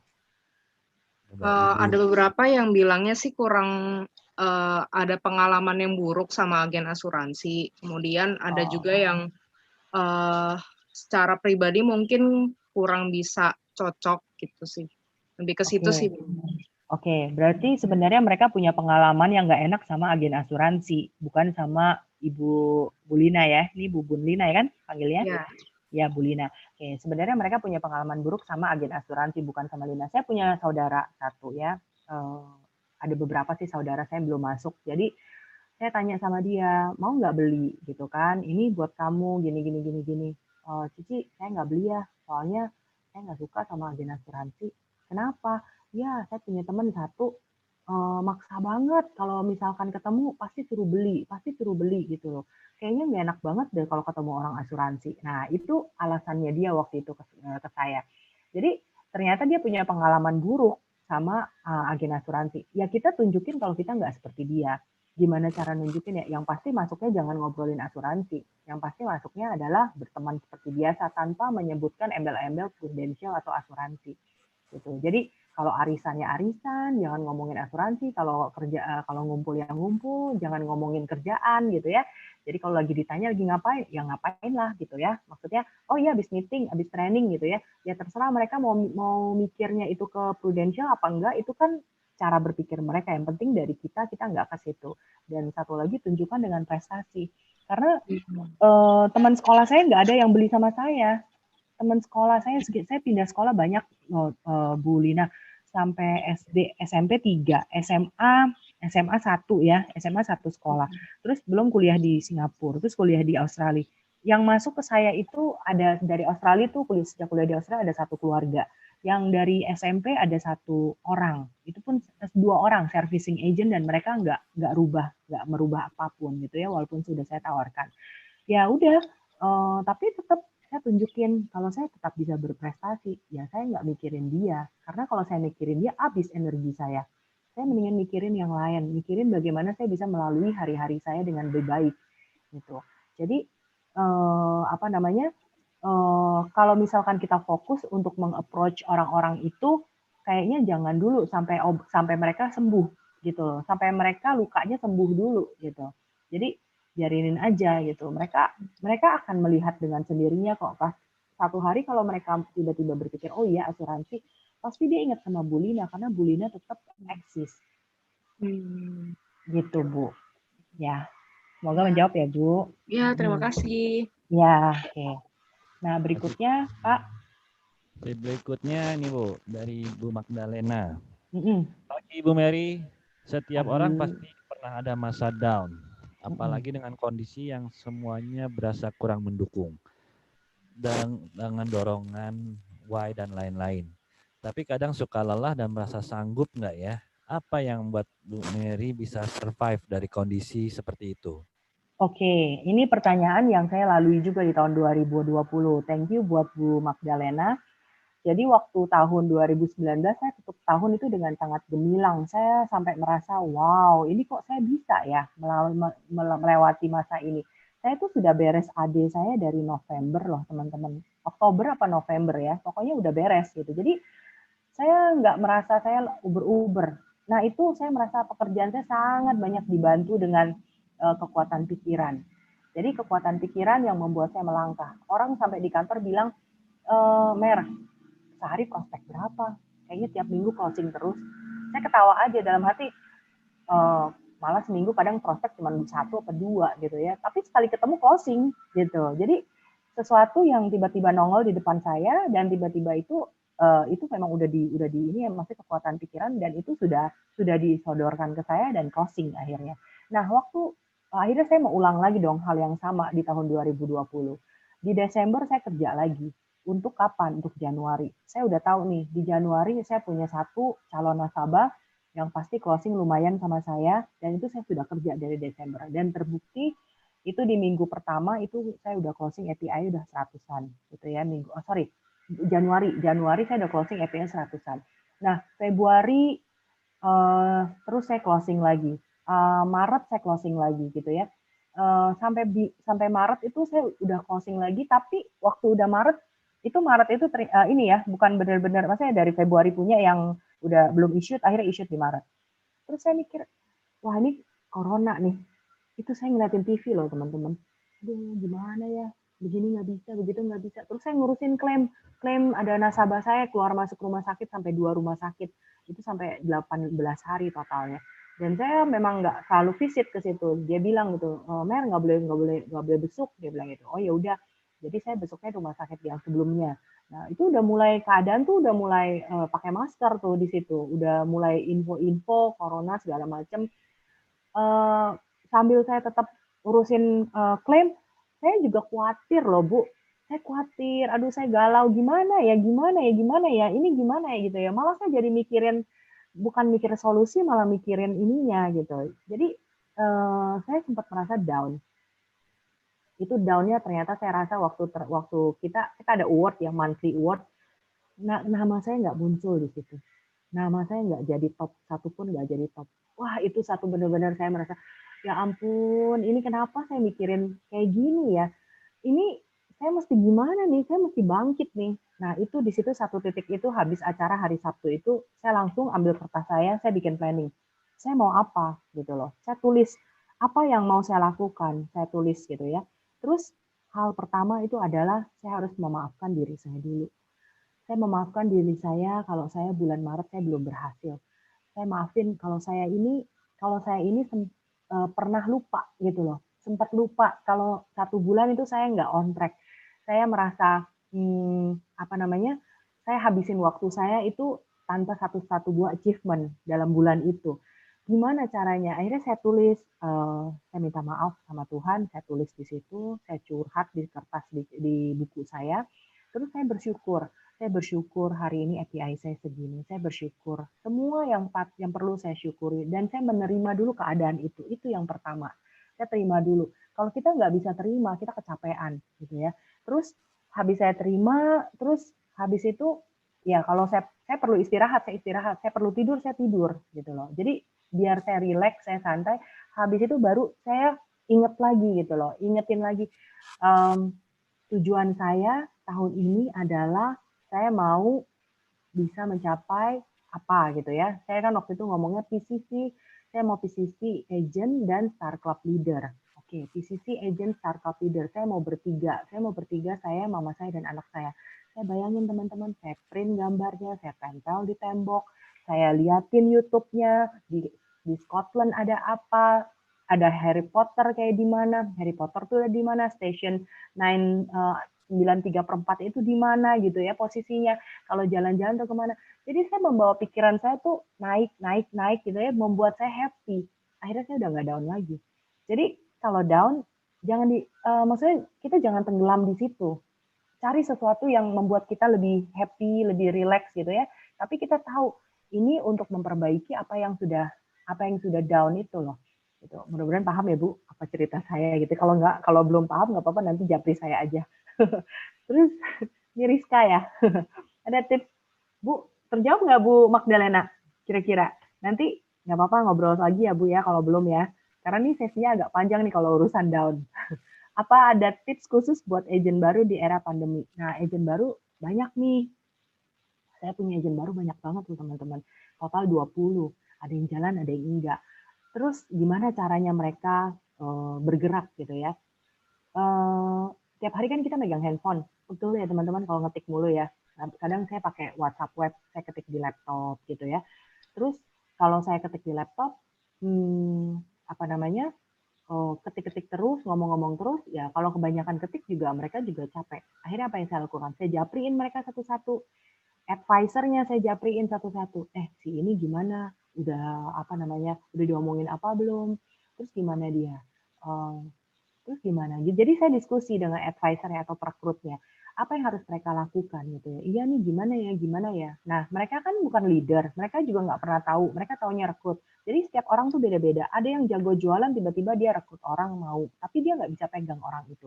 Saya harus bisa membackup gitu loh. Jadi, nah di situ seringkali kita video call bertiga. Video call ya, perekrut saya sama si agent baru. Gimana, apa kabar, buat apa? Buat saling kenal, buat saya tahu dia maunya apa di Prudential. Seperti itu. Jadi saya kenalan ke dia, saya kasih tahu apa yang mesti dia kerjakan, terus saya tanya keluarganya, terus planningnya nanti mau gimana, di Prudential rencananya mau kayak gimana. Jadi saya membuat perencanaan, membuat planning di video call itu bersama si perekrut. Karena kita nggak bisa ketemu ya kita video call. Tapi justru ya keadaan sekarang ini membuat semakin efektif loh. Dan mereka rata-rata closing. Yang belum closing tuh ada sekitar 7 ya, apa 8 ya. Ada beberapa yang itu udah nggak bisa diapa-apain lagi ya. 2 apa 3 gitu ya, udah nggak bisa diapa-apain lagi. Jadi dia join, tapi dia nggak merasa dia bisa ngelakuin pekerjaan ini gitu. Karena memang ada beberapa yang saya ajak, tapi dia nggak gitu niat. Jadi saya tanya dia, gimana masih mau nggak di sini? Kayaknya nggak deh, gue kayaknya bikin roti aja deh, gue lebih senang bikin roti. Oh ya udah, tapi di grup aja nggak apa-apa ya. Iya nggak apa-apa. Ya udah, saya nggak tanya-tanya dia lagi gitu. Jadi kita tetap harus encourage agent-agent baru dan kita harus japri mereka satu persatu. Kita harus ngobrol ke mereka satu persatu dan berikut si perekrutnya gitu ya. Jadi biar mereka sama-sama tahu dan kita bisa kerjasama. Next-nya apa lagi nih? Habis Dua Rizka. lagi pertanyaan terakhir nih Bu ya. Ricky ya? Kenapa Pak? Dari Ya. ini izin bertanya, hari ini saya dapat info dari grup leader kalau saya masuk list staff yang kemungkinan akan ter-PHK. Nah, yang Pertanyaan jadi yang mana nih Pak? Nomor? Ricky Christmas Oh Ferdinand. Ricky. Oke. Ya. Nah, yang jadi pertanyaan, dengan keadaan saat ini, apa yang harus dilakukan untuk bisa fight sebagai agent pro, seperti apa dan bagaimana? Karakternya introvert dan memang kurang nyaman untuk SKSD ke orang baru dikenal karena cenderung pendiam. Dibantu Oke. untuk arahan. Ya, ini Bapak ya berarti ya, Pak Ricky ya? Atau masih muda nih? Masih anak muda kayaknya ya. Oke, nggak apa-apa, saya panggil Bapak aja, Pak Ricky. Jadi ada karyawan, ada agent saya rata-rata masih kerja, double job ya. Jadi waktu bulan April kan rata-rata work from home. Nah, mereka punya banyak sekali waktu untuk ngobrol sama saya. Tapi waktu mereka work from home juga mereka sibuk banget gitu ya. Sibuk banget nih Ci, jadi lagi ngobrol sama bos nih gitu lah. Mereka suka bilang kayak gitu. Nah, terus kalau misalkan kayak ter-PHK kayak gini, masuk daftar list PHK. Dan sekarang Pak Riki sudah ada di Prudential. Artinya justru bagus dong Pak. Pak Riki sekarang berarti sudah masuk ke kelompok, Pak Riki sudah punya pegangan di Prudential gitu loh. Artinya gini loh, udah punya license sebagai seorang agent. Artinya bisa merekrut, bisa prospek. Artinya bisa ada kemungkinan bisa mendapat komisi dan mendapat penghasilan yang lebih gitu. Nggak usah takut dengan PHK, ya kan? Namanya kita kerja, one day kalau tenaga kita udah nggak dipakai lagi, one day namanya perusahaan udah nggak butuh kita lagi, mereka bisa dengan semudah itu gitu loh. Jadi tidak ada jaminan kita selamanya akan bekerja sama orang gitu kan. Satu hari kita harus berusaha sendiri. Nah, Pak Riki kalau saya bilang sebenarnya sudah cukup beruntung hari ini sudah bergabung di Prudential dengan karakter introvert. Berapa banyak orang-orang introvert di Prudential yang sukses? Dokter Dandung introvert. Kalau tahu di kantor saya ada yang namanya Suyan alias Wati itu juga introvert. Orang IT, dia orang IT, dia kerja di Sinarmas dulu, sudah dijanjikan sama bosnya akan dapat jalan-jalan ke Beijing. Tapi ternyata karena bos di atas dia juga mau pergi ke Beijing, ternyata yang harus pergi adalah bosnya, bukan dia. Kesel nggak kira-kira? Dan dia benar-benar di Prudential hari ini udah 10 tahun, hampir tiap tahun itu PCC double star club gitu loh. Jadi ini orang introvert. Kalau ketemu dia ngobrolnya dikit banget, ngomongnya dikit banget. Jadi sebenarnya kalau saya bilang di asuransi itu kita bukan banyak ngomong, kita banyak dengar. Jadi kalau introvert itu harusnya lebih banyak menganalisa gitu ya. Kalau kurang nyaman untuk SKSD, ya kalau memang yang seperti poin saya tadi ya, tips saya yang pertama, do what you don't want to do. Lakukan apa yang tidak mau Anda lakukan gitu loh. Lakukan apa yang tidak mau Anda kerjakan. Kalau nggak suka ya kerjakan gitu kok. Kayak contoh gini, Michael Jordan itu latihan basket di malam Natal gitu ya. Di malam Natal dia latihan basket. Lebih berat dibanding hari-hari sebelumnya. Padahal itu malam Natal, di mana saat semua orang pasti berkumpul sama keluarganya. Kenapa dia lakukan? Karena dia mau mencapai satu prestasi yang besar. Gitu. Jadi dia melakukan sesuatu yang tidak ingin dia lakukan, tapi kenapa dia lakukan? Karena dia punya goal. Jadi yang mungkin dari Pak Rikin bisa melihat adalah goalnya itu loh. Goalnya itu harus kuat, goalnya itu harus seksi, goalnya itu harus keren, goalnya itu harus menakutkan gitu, menakutkan ya maksudnya gimana ya, goalnya tahu lah ya maksud saya ya, maksudnya kita punya sebuah goal yang kayaknya kalau nggak nyampe gemes banget gitu, jangan sampai gitu ya, jangan sampai. Jadi menurut saya goal itu harus kuat dulu, jadi apapun langkah kita nggak akan jadi masalah kalau goal kita kuat ya Pak Riki ya. Jangan takut untuk dalam keadaan walaupun ternyata PHK, sekarang nih udah dapat info nih masuk ke dalam lift, artinya udah harus siap-siap prospek lebih rajin, benar nggak? Prospek lebih rajin, terus lakukan 5 hari 5 kali, kita nggak ada yang tahu gitu loh ya, melalui WhatsApp, melalui apapun itu ya Pak Riki ya, semoga terjawab ya. Oke. Terus nextnya, Terima kasih, Ci Mary. Iya, sama-sama. Mary, ini pertanyaan sebetulnya masih ada beberapa, cuman karena waktu saya satu pertanyaan terakhir ya, saya bacakan ya, Ci Mary ya. Oh iya, ada 2 tuh, nggak apa-apa kok kalau mau dua-duanya. Oke. Oh, satu ya? Satu. Lu masih Dari muda Dio ya. Arnold nih, Ci. Dari? Menurut Dio Arnold. Oke. Menurut pengalaman Bu Mary, bagaimana membangun trust dengan prospek dan biasanya bikin janji temunya gimana Bu? Karena merasa dicurigai. Nah, boleh di-share tipsnya, Ci Mary. Curigai kenapa ya Pak? Mungkin apa tuh? Siapa Pak Dio? Boleh tolong unmute? Dicurigai karena apa? Pak Dio? Saya bisa ngintip nih orang-orangnya sekarang. Apa mungkin takut apa dicurigai? Oh, karena nawarin asuransi itu, Bu. Oh, kenapa kita bisa berpikir dicurigai? Kenapa Bapak bisa berpikir dicurigai? Pak Dio, silahkan dibuka ininya apa? Speaker. Ya, nggak apa-apa Pak, ngobrol aja Pak. Siapa Ya. tahu nanti saya juga bisa belajar sesuatu dari cerita Bapak ya.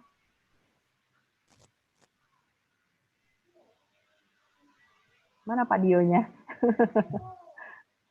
Pak Dionya nggak keluar ya. Silakan Halo, Pak Dio. Iya, thank you Pak Ati. Sama-sama, thank you Pak. Semoga Mary, bermanfaat. mungkin kalau boleh saya bantu, mungkin Ya. maksudnya kan kalau buat teman-teman yang baru, kan mungkin mereka masih belum merasa nyaman kalau mereka ketemu dengan ring satu teman-temannya, ujung-ujungnya kan istilah kita mau menawarkan sesuatu di Mary. Ya mungkin itu yang tadi dimaksud sama pertanyaan tadi gitu ya, maksudnya kalau merasa seolah-olah kayak orang udah tahu nih image agent asuransi itu kalau datang kalau ada maunya gitu loh. Oke. Sebenarnya gini sih. Menurut siapa tadi yang tanya namanya Pak? Pak Dio. Pak Dio. Oke. Menurut Pak Dio, saat-saat seperti ini, kira-kira orang perlu asuransi nggak? Lebih perlu asuransi nggak di saat-saat seperti ini? Atau biasa-biasa aja? Harusnya perlu ya. Bantu aja ya Pak ya. Mungkin mic-nya nggak terbuka. Mungkin harus ada pemalu sepertinya nih. Oh, rada pemalu ya. Aduh, Pak Dio. Mana sih saya nyari-nyari mukanya, nggak ketemu nih. Dek. Saya di belakang nih Pak Dio. Oke, jadi gini loh. Saya juga ngalamin ya teman-teman ya. Saya pernah ada di sebuah kelompok arisan. Arisan ini adalah arisan kumpulan dari teman-teman lama, di mana mereka selalu ngumpul hari Sabtu. Sedangkan hari Sabtu kita ngantor, ya kan? Dan hari Sabtu saya sering disuruh ngajar. Jadi dari jam 9 pagi saya udah di kantor, itu sampai jam 4, jam 5 sore. Nah, mereka arisan tuh sekitar jam 12, jam 1. Saya nggak pernah hadir loh, teman-teman. Saya pernah hadir sekali waktu itu di hari biasa, bener-bener hari biasa. Jadi ada salah satu yang kerja, terus dia bilang, yuk kumpul yuk, pas lagi ini bos gua nggak ada nih. Ya udah kita pergilah rame-rame ke CP. Nah itu saya bisa. Nah hari Sabtu kan jelas nggak bisa. Tahu nggak teman-teman apa yang terjadi? Saya nggak pernah prospek mereka, saya nggak pernah ngomongin apa-apa. Cuma kadang-kadang kalau mereka nyinggung nanya, ya mereka yang ngomong sendiri. Aduh, Ibu Pruden gitu ya, udah sibuk nih, gini. Saya ketawa-ketawa aja.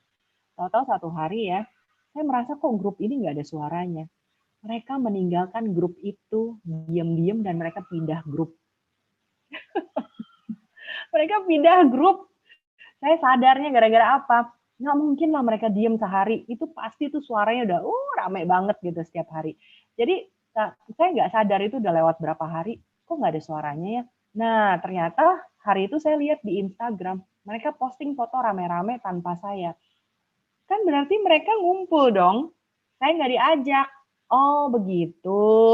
Gitu ya. Kesel nggak sih? Kesel. Tapi ya udah. Saya bilang ini konsekuensi dari apa yang saya mau capai. Orang saya punya dream kok. Kalau mereka nggak bisa memenuhi dream saya, ya biarin aja. Saya ditinggal loh teman-teman. Gitu loh. Jadi saya nggak tegur satu orang pun, tapi saya tahu saya ditinggal. Akhirnya saya leave grup itu, saya tinggalin aja gitu. Jadi mereka biarin grup itu kosong. Mereka ada di situ nama-namanya. Tapi mereka bikin grup sendiri gitu loh. Jadi terus mereka bikin acara ketemu-ketemuan gitu ya, foto-foto di mana-mana gitu. Jadi saya nggak ada di situ, nggak diajak. Oh ya udah, saya pikir gini, saya harus terus berjalan. Saya nggak perlu khawatir dengan mereka. Terus tadi pertanyaannya adalah kalau kita mau ketemu mereka, ini kan kesannya seperti mau nawarin. Apa tadi pertanyaannya? Sorry, saya lupa. Ya, betul Bu. Ya, Benar ya. maksudnya jadi mungkin bagaimana caranya nih buat kita, kalau pertanyaan di awalnya sebenarnya cara membangun trust. Cara membangun trust ya. Membangun trust, terus berikutnya juga ada pertanyaan tentang bagaimana biar mereka calon nasabah ini tidak merasa bahwa kita ketemu mereka itu karena ada maunya. Kurang lebih mungkin kayak gitu ya. Oke, yang pertama pasti sekarang kan kita harus memanfaatkan keadaan. Ya kan, keadaan ini kan sekarang kita boleh ketemu. Kita cari orang-orang yang bisa mau ketemuan sama kita. Contoh teman-teman lama, udah lama nih nggak ketemuan, yuk ke mall yuk. Nah kita cari mallnya dekat-dekat kantor dia dong, biar dia gampang, ya kan? Itu salah satu trik kita. Gitu. Ya, gue pengen ke mall ini nih, ketemuan yuk. Kan kalau nggak salah kantor lu dekat-dekat sini kan. Ya itu kan memudahkan dia untuk menjawab iya gitu kan. Kalau dia bilang enggak, ya coba atur waktu lagi gitu ya. Nah jadi di situ, atau seperti ada nasabah saya yang kantornya di sisi Batavia. Saya bilang sama dia, Cici, saya pas mau mampir ke daerah situ nih, saya mampir ya ke kantor gitu ya. Oh gitu ya Mer, tapi kan kantor nggak terima tamu. Oh nggak apa-apa, kalau Cici ada waktu, turun aja ke Starbucks, nanti saya ada kok di situ, saya juga lagi mau ketemu teman, saya bilang gitu ya. Nah saya coba gitu loh, saya coba nothing tulus. Kalau dia bilang oke, saya pergi gitu loh. Kalau dia bilang nggak oke, ya udah saya nggak pergi gitu loh. Jadi kita harus nyoba gitu. Kalau kita nggak nyoba kan kita nggak tahu. Tapi ya memang pertama ketemu ya jangan ngomongin asuransi ya. Tapi kalau nasabah ngomongin nggak apa-apa ya. Kalau sama temen nih yang pertama contohnya, ya kita jangan ngomong asuransi dong. Ngomongin apa ya? Ngomongin yang lain. Gimana lo selama di rumah? Lo ngapain aja? Lo kerja nggak? WFH nggak? Terus gimana? Gajian lu gimana? Terus nyokap gimana? Bokap gimana? Ya udah ngobrol aja biasa. Kalau perlu hari itu nggak perlu ngomong apapun tentang asuransi. Dia pasti nanya pekerjaan kamu. Dia pasti nanya pekerjaan kita. Lu masih di Pruden? Masih, gitu kan. Oh, terus tuh hari ini janjian ke sini mau ketemu siapa? Ya bilang aja ketemu sama siapa gitu kan. Padahal tujuannya ketemu dia gitu ya. Nah, build the Iya trust kali ya, dulu. kalau pakai background tuh kayak gini nggak enak banget ya. Iya, Bu. Iya. Dia kan pakai background yang kantor tuh. Sorry ya, sorry. Iya. Iya. Tapi kan kadang suka Ya, silakan Ci, Iya. sorry. Iya, nggak apa-apa. Biasa. Memang hal seperti itu bisa terjadi. Jadi kita kalau memang orangnya agak-agak jaga jarak ya kita juga jangan paksa ya. Jadi main halus ya teman-teman ya. Tarik ulur ya. Saya rasa leader-leader di sini jago deh urusan kayak gitu. Nah, kalau perlu pertemuan pertama jangan ngobrolin apa-apa tentang asuransi. Hanya ngobrol biasa aja. Nanti kalau dia udah nyaman, ya teman-teman boleh pakai cara yang lain. Gue lagi mau di kantor lo nih, di deket-deket kantor lo nih. Kan sambil ngobrol kita bisa gali-gali kan. Kantor lo lantai berapa sih? Oh lantai ini. Oh ya gedung ini. Oh oke gitu kan. Gue lagi di gedung ini nih. Gue lagi ada klien nih di lantai segini. Gitu kan. Maksudnya kita main lah, misalkan bawa makanan ketemu dia. Orang seneng nggak sih dikasih makanan? Pasti seneng. Nggak usah gede-gede, beliin aja roti Starbucks gitu kan, yang udah dipanasin tinggal kasih ke dia, atau beliin sesuatu. Aduh nggak usah repot-repot, nggak apa-apa, tadi gue lewat aja gitu kan. Tunjukin kebaikan Anda, jangan nunjukin kalau Anda itu mau mendapatkan sesuatu dari dia gitu loh. Tunjukkan perhatian, karena orang lebih senang perhatian dan orang akan inget terus perhatian kita. Jadi banyak cara sebenarnya, tinggal kita cari nih kira-kira cara yang pas dengan keadaan seperti ini apa gitu. Itu sih saran saya. Jadi jangan takut sih, harusnya mencoba ya. Terus mencoba. Oke, Pak. Semoga menjawab, Pak Dio ya. Terima kasih banyak Ci Mary atas sharingnya dan ini Ya, jawaban sama-sama. pertanyaannya ya, bermanfaat.